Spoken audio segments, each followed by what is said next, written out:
Déjà que cet univers cinématographique m'a complètement blasé. Est-ce que vous me revoyez vraiment en refaire une autre vidéo, sérieux?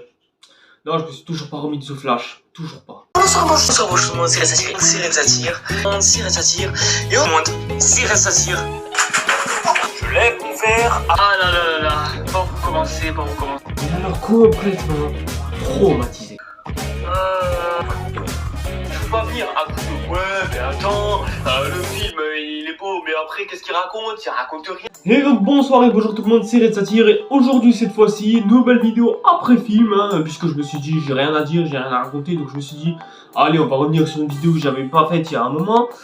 On va s'attaquer à Shazam 2. J'avais pas envie mais... Allez, comment Shazam 2 nous raconte l'histoire de Billy Bunsen qui s'incarne en Shazam, ou peut-être même Shazam, mais vous l'appelez comme vous voulez, et qui va se retrouver à affronter des déesses grecques qui veulent envahir sa ville. Voilà, c'est tout, il n'y a pas besoin de développer un peu plus, l'histoire principale est déjà développée. Ai-je oublié de préciser qu'il sera aidé par les membres de sa famille? Mais qui de toute façon sont inutiles à l'histoire, enfin inutiles. On va y revenir, vous inquiétez pas. Déjà, faut savoir une chose. Le premier opus, Shazam, dont j'avais consacré une vidéo et que je ressors souvent et que je vous mentionne souvent, était juste catastrophique, mais d'une manière absolument catastrophique. En fait, c'est ça, je crois que ce film est tellement catastrophique que je le considère littéralement comme le pire film de super-héros qu'on ait vu de ces dernières années et de loin. J'ai même encore plus exagéré en le mentionnant comme étant le pire film de cette année-là.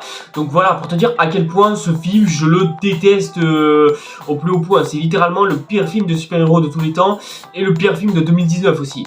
Et encore, je n'ai pas vu Hellboy, pour vous dire. Je l'avais détesté pour plusieurs raisons précises, à savoir un scénario qui n'a presque aucun sens, des personnages qui sont tellement mal développés, qui changent de personnalité lorsqu'ils se transforment, et aussi des effets spéciaux tellement mal faits, alors que, ok, aujourd'hui, ça paraît acceptable, mais bon, quand t'as un film qui sort en 2019 et que même Game of Thrones, une série qui passe à la télévision, est mieux fait que toi, ouais, tu vois où je veux en venir. Même son origin story est débile, mais c'est horrible, ce film-là, il est horrible. Genre, d'où tu développes une origin story aussi bâclée que ça. J'ai jamais vu ça dans un film de super-héros, c'est incroyable. Sachez que même encore aujourd'hui, je l'ai toujours pas revu, je l'ai vu une fois, mais jamais je le reverrai, je crois. Ma mentalité a des limites, s'il vous plaît, les gars, m'infligez pas ça. Et Shazam 2, j'allais le voir aussi, parce que je suis fan de DC Comics et j'étais donc obligé de me l'infliger malgré tout. Et donc du coup, c'est quoi ma conclusion de tout ça? Est-ce que déjà, ce deuxième opus est meilleur que le premier? Je vais vous apprendre une bonne nouvelle. Oui, il est déjà meilleur que le premier. Mais quand t'es meilleur que le pire film de super-héros que l'on ait eu ces dernières années, ça veut pas dire grand-chose. Ok, c'est peut-être meilleur que son opus précédent, mais malgré tout ça, ça en fait pas pour autant un mauvais film. Je pèse mes mots. Mais le film reste quand même mauvais. Bon déjà, je pense que le premier point abordé, ça reste quand même l'humour, qui est encore une fois trop présent, mais bon, en même temps, quand il s'agit de l'univers de Shazam, à un moment donné, tu sais à quoi t'attendre. Les acteurs, bon, ils se donnent un petit peu plus à fond, mais voilà, il y a toujours ce problème de quand je suis petit, je suis un gamin tout faible, et quand je suis grand, je suis au taquet puissant, sauf que quand je suis petit, je redeviens tout faible, et vice versa, tu vois, le problème il se réitère encore. Bon, ensuite, là, je peux être plus clément aux effets spéciaux, parce que quand tu regardes la concurrence, ce qu'elle fait en ce moment, et même eux-mêmes de leur côté, ouais, c'est bon, ça reste déjà assez bien fait, le dragon, allez, voilà, c'est un beau dragon, c'est un gentil dragon. Et l'histoire principale, ouais, aussi banal que la pluie, voilà, c'est tout. C'est une histoire principale qui se passe comme une autre, il y a de la catastrophe, il y a des gens qui s'affolent parce qu'il y a des gros monstres de la mythologie grecque qui sortent, et l'antagoniste, banal, sans histoire, alors que c'est une déesse grecque, le comble pour vous dire, mais qui au final n'a aucune histoire, aucune alchimie, et voilà. C'est quand même pas étonnant que non seulement le film puisse faire un flop, mais surtout que tout le monde s'en foute. Parce qu'à chaque fois que je tombais sur un tweet qui parlait de Shazam, le seul réflexe c'était de parier sur savoir qui dirait tout le monde s'en fout. Bon, évidemment, c'est la Warner qui a gagné, mais bon, quand ils publicitent leur film en même temps, tu t'attends pas à ce qu'ils disent qu'on s'en fout de faire un film. Mais pratiquement tout le monde a dit que ce film s'en foutait. Personne s'est intéressé au film, enfin, personne, sauf les critiques, mais bon, en même temps, nous on est débiles, on va juste voir des films uniquement pour en débattre et en faire des vidéos. Et aussi faire des vues, tout ça, mais bon. De toute façon, les gars, même vous vous intéressez pas à mes vidéos. Vous allez pas faire énormément de vues sur ma vidéo, en plus. Donc, qu'est-ce que vous venez foutre là? Et puis, DC Comics. Faut arrêter avec Wonder Woman. J'en peux plus, j'en ai marre, stop, c'est bon. D'accord que c'est une super-héroïne ultra populaire et qu'elle a réussi à mettre en avant les femmes dans le cinéma, ok, super, mais t'as pas besoin de nous le mettre à chaque film DC Comics. Qu'est-ce qu'elle fout là, bordel? Et encore, dans The Flash, tu peux au moins comprendre pourquoi est-ce qu'elle vient ramener sa tronche dans The Flash. Parce que bah oui, hein, c'est des compagnons de Barry, de Bruce et compagnie. Bref, ok, elle aime bien traîner avec eux, mais parce que voilà, ils sont dans la même team, tout ça. Voilà, tu peux pardonner, y a pas de souci. Mais dans Shazam, qu'est-ce que tu viens foutre là, Gal Gadot? Je sais que c'était là pour encaisser un chèque, pour rembourser ton loyer et tout ça, mais qu'est-ce que tu viens foutre là? Et aussi, vous pouvez pas être en crush sur une autre fille que Wonder Woman, parce que Zac Efron, enfin Flash, enfin Shazam, ouais, excuse-moi, je sais que vous êtes tous en crush, mais sur Wonder Woman, mais pourquoi? Ah, mais oui, vous avez le coup de foudre. Ouais, c'est vrai, je suis con, vous manipulez la foudre, donc vous avez un coup de foudre. Ouais, c'est logique, ça m'a pas percuté, j'étais pas au courant que ça marchait comme ça. En plus, elle sort déjà avec Trevor, donc du coup, c'est bon, elle est déjà prise. Ah bah non, je suis con, il est mort et il est pris avec Bruce Wayne maintenant. Donc là aussi, elle est déjà prise, hein, donc c'est bon, elle est multiprise. En fait, j'avais juste envie de vous parler de ce film parce que bah, j'avais déjà fait un après-film sur le premier Shazam, donc je me suis dit que ce serait légitime de le faire sur le deuxième. Voilà, comme ça au moins vous avez du pain béni, voilà, c'est pour vous, c'est offert, c'est cadeau, voilà, faites-vous plaisir. Moi je sais que je tacle le film gentiment, mais néanmoins il y a quand même de bonnes qualités. Déjà, l'alchimie familiale qu'il y a autour des personnages de la famille de Shazam, bah moi je trouve qu'elle fonctionne. Moi je trouve que c'est un beau plus et ça rajoute surtout un petit peu plus d'attachement envers les personnages principaux, ceux qui bien évidemment il n'y avait pas dans le premier opus et c'est déjà ça le principal. Mais bon, en même temps, rajouter ce genre de choses en même temps dans un film de super-héros, c'était pas si compliqué que ça non plus. Il y a aussi surtout cette intention de vouloir sauver des civils quand ils sont en danger, ce que je trouve il y a très peu, voire même quasiment pas du tout dans les films de super-héros actuels. Dites-vous que même dans The Flash, il n'y avait pas ça pour vous dire. Donc ouais, des trucs qu'on voit plus dans les films de super-héros, Shazam arrive à bien l'amener. Sauf qu'au final, ça vaut quoi au final quand t'as plein d'autres défauts derrière qui reviennent de ton premier opus?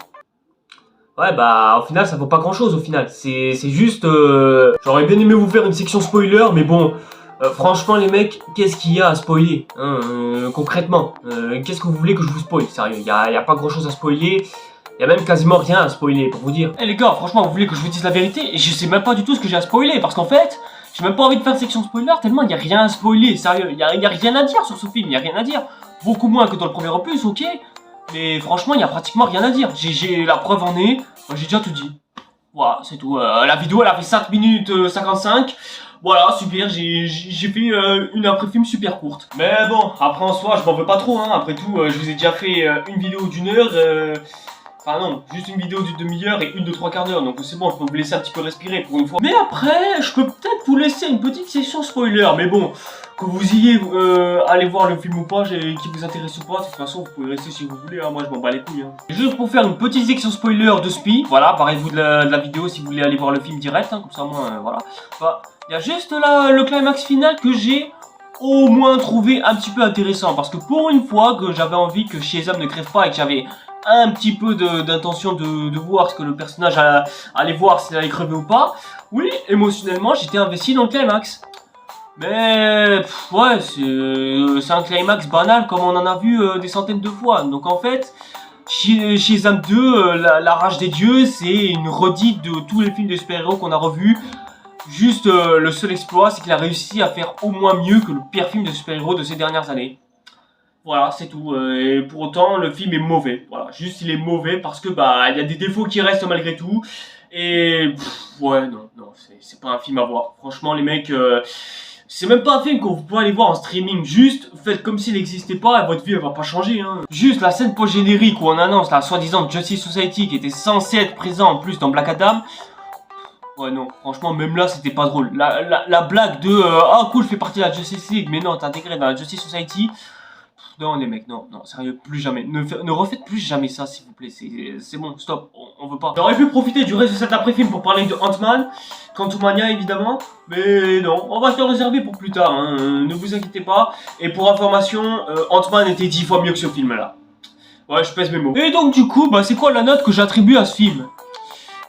Franchement, je pense qu'un bon 30%, ce serait très bien pour ce film. Je ne sais pas exactement quelle note j'ai donné au précédent volet, mais voilà, 30% c'est largement suffisant. Et ça montre juste que Shazam 2, la rage des dieux, ouais Black Adam avait bien entamé la chose, mais je pense que Shazam 2 sera annonciateur du début de la fin de ce fameux tissu univers, c'est que tout va se conclure bah avec Aquaman 2, hein, tout va se finir à ce point culminant là. Après ça, est-ce que le DC Universe va avoir un avenir?